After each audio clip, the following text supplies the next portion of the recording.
વડોદરામાં ભૂવો પડવાનો સિલસિલો યથાવત। સયાજીગંજ વિસ્તારમાં મુખ્ય રસ્તા પર ભૂવો પડ્યો, વાહન ચાલકોને હાલાકી।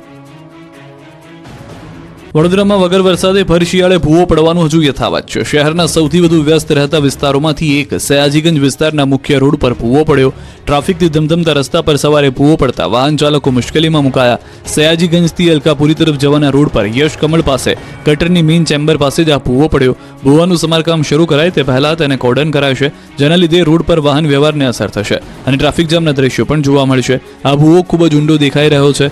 નીચે કોઈ લાઇન ડેમેજ થવાથી ઉપરથી દબાણ આવતા ભૂવો પડ્યો હોવાનું માનવામાં આવે છે, પરંતુ ખોદકામ કર્યા બાદ જ કયા કારણથી ભૂવો પડ્યો તે જાણી શકાશે। અગાઉ શહેરના રેસકોર્સ વિસ્તારમાં પણ 2 ભૂવા પડ્યા હતા, જેનું સમારકામ અને પુરાણ કર્યા બાદ હજુ સુધી બેરિકેડ હટાવ્યા નથી, જેના લીધે વાહન ચાલકોને હાલાકી પડી રહી છે। ચોમાસા દરમિયાન શહેરમાં ભારે વરસાદ અને 3 વખત પૂરના કારણે ભૂવા પડવાનો સિલસિલો સતત યથાવત જોવા મળી રહ્યો છે।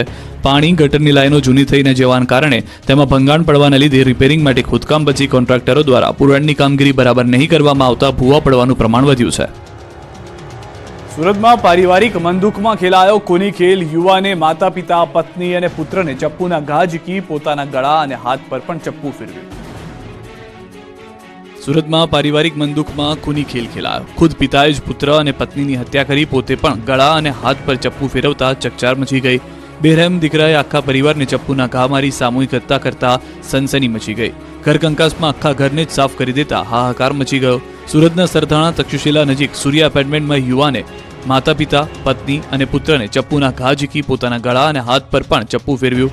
આ બનાવમાં યુવાનની પત્ની અને પુત્રનું મોત નીપજ્યું, જ્યારે યુવાન તેના માતા પિતાની હાલત ગંભીર છે। મૂળ અમરેલી સાવરકુંડલાના વતની અને સુરતમાં સરથાણ તક્ષશિલા નજીક સૂર્યા એપાર્ટમેન્ટમાં રહેતા સ્મિત લાભુભાઈ ગોયાણીએ ખૂની ખેલ ખેલ્યો।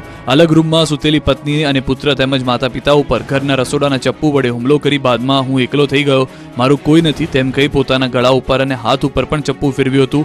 બનાવની જાણ થતાં દોડી ગયેલી સરથાણા પોલીસે તપાસ કરતા જાણવા મળ્યું કે સ્મિતના મોટા પપ્પાનું 7 દિવસ અગાઉ અવસાન થયું હતું અને પરિવાર ત્યાં બેસવા ગયો હતો। ત્યાં તેને પિતરાઈ ભાઈએ બંદૂકને લીધે હવે નહીં આવવા કહેતા સ્મિતને લાગી આવ્યું હતું અને આજે સવારે તેને પરિવાર ઉપર હુમલો કરી જાતે ચપ્પુ માર્યું હતું।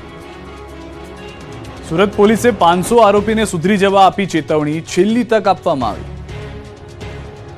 31 પહેલા પોલીસ સતર્ક થઈ છે, ત્યારે સુરત શહેરના પાસાના આરોપીની ઓળખ પરેડ યોજાઈ। ગંભીર ગુનામાં સંડોવાયેલા હોય અને જે આરોપીઓ છેલ્લી 1 વર્ષમાં પાસાની સજા કાપીને આવ્યા હોય તેવા આરોપીઓને સુધારવા માટેની એક તક આપવા માટે સુરત પોલીસ પટેલ ગ્રાઉન્ડ ખાતે એકત્ર કરવામાં આવ્યા હતા।